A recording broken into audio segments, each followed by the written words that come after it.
Bonjour à tous, c'est Manu de Frandroid et alors là ça se voit pas vraiment mais il y a une heure j'étais chez Google et j'ai pu assister à la présentation des Pixel 3 et Pixel 3 XL et en plus les prendre en main. Je vous fais un petit récap en 5 points, c'est parti.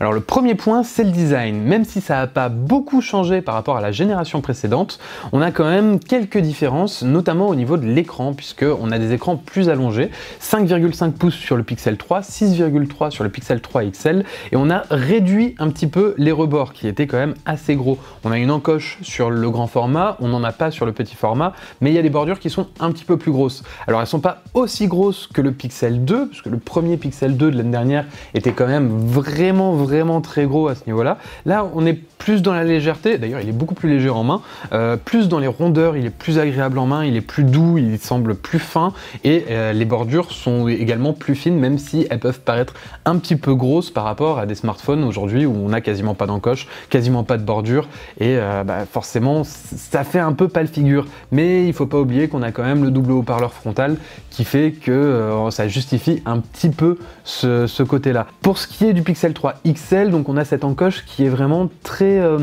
profonde, elle descend très bas dans l'écran et c'est vraiment notable.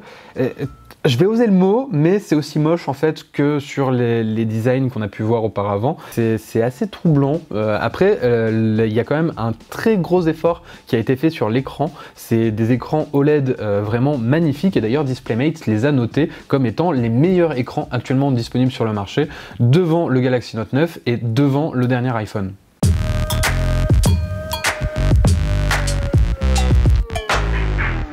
Le deuxième point justement est un peu lié au design puisque à l'arrière, le métal a été troqué contre du verre pour laisser passer une recharge sans fil.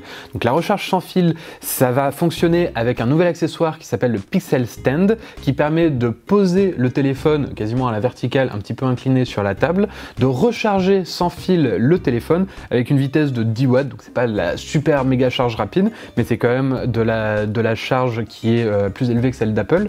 Désolé pour ceux qui sont fans et qui me regardent. Et on a également un petit truc logiciel qui fait que, alors on peut appairer le Pixel 3 au dock, ce qui fait que quand on pose le Pixel sur le dock, on va avoir beaucoup plus d'informations et un peu comme un écran de veille qui va s'afficher sur le téléphone avec au choix des informations qui peuvent être utiles ou alors des photos qui passent en diaporama.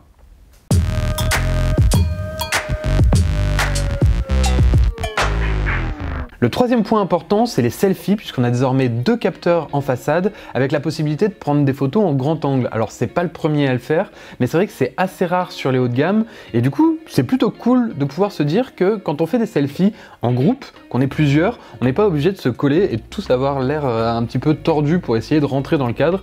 Donc c'est vraiment une très bonne idée qu'a eu Google, surtout que Google a toujours été concentré sur la photo et donc là on sent qu'ils l'ont quand même bien travaillé et les 2 capteurs doivent servir également pour le mode portrait. Alors sur moi c'est pas trop difficile de faire un détourage, mais on a essayé sur des personnes qui avaient un petit peu plus de cheveux et il faut avouer que c'est plutôt pas mal, même si de temps en temps quand même on voit que c'est logiciel et qu'il y a quelques bavures.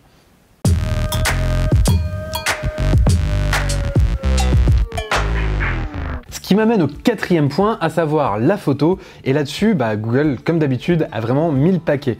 On a un seul capteur, ce coup-ci, de 12,2 mégapixels, mais on sent que Google a vraiment travaillé sur toute la partie logicielle avec plein de nouvelles petites fonctionnalités. Dans ces fonctionnalités, il y en a 3 qui sont réellement marquantes. La première s'appelle Top Shot. Elle permet de sélectionner au moment où on appuie quelques photos avant le moment où on appuie et après le moment où on appuie, ce qui va permettre en fait de choisir le moment où tout le monde sourit sur la photo, où personne n'a les yeux fermés et où on a la meilleure photo, le Top Shot.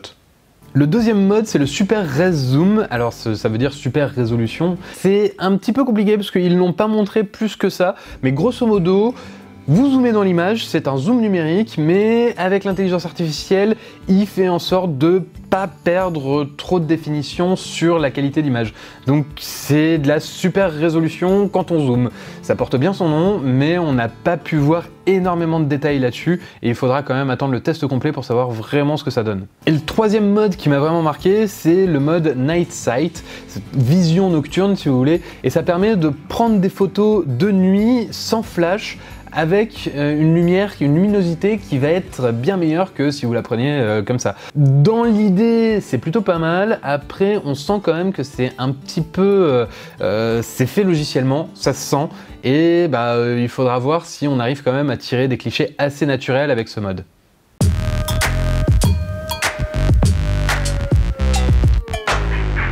Enfin, le cinquième et dernier point, c'est la sécurité. Au lendemain de la découverte d'une faille de sécurité qui a poussé Google à fermer Google+, et Google a quand même appuyé là-dessus en disant vous savez, on a beaucoup d'informations à vous, et ça, c'est des choses dont on a un petit peu peur. Donc Google a tenu à rassurer les gens en disant mais vous savez, dans les Google Pixel 3 et Pixel 3 XL, on a une puce qui s'appelle le Titan M et qui stocke toutes ces informations en local sur votre téléphone. C'est pas forcément sur notre cloud, donc au moins, si jamais on nous pirate vous êtes tranquille.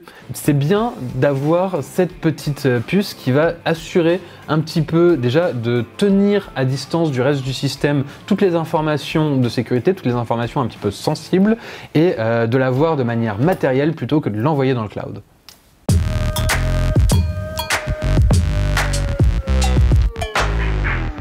Et donc oui, enfin les Pixel 3 et Pixel 3 XL, la gamme Pixel arrive enfin en France et elle sera disponible à partir du 2 novembre. Alors pour savoir combien ça coûte, c'est simple, c'est 859 € pour le Pixel 3 en 64 Go, 959 € pour le Pixel 3 XL en 64 Go également, vous rajoutez 100 € si vous voulez du 128 Go et 79 € pour le Pixel Stand, le petit chargeur sans fil pour le téléphone. Donc il ne vous reste plus qu'à prendre vos cartes bleues, à partir sur le site de Google ou chez un des partenaires, il y a de tête Orange SFR, Fnac, Darty et Boulanger.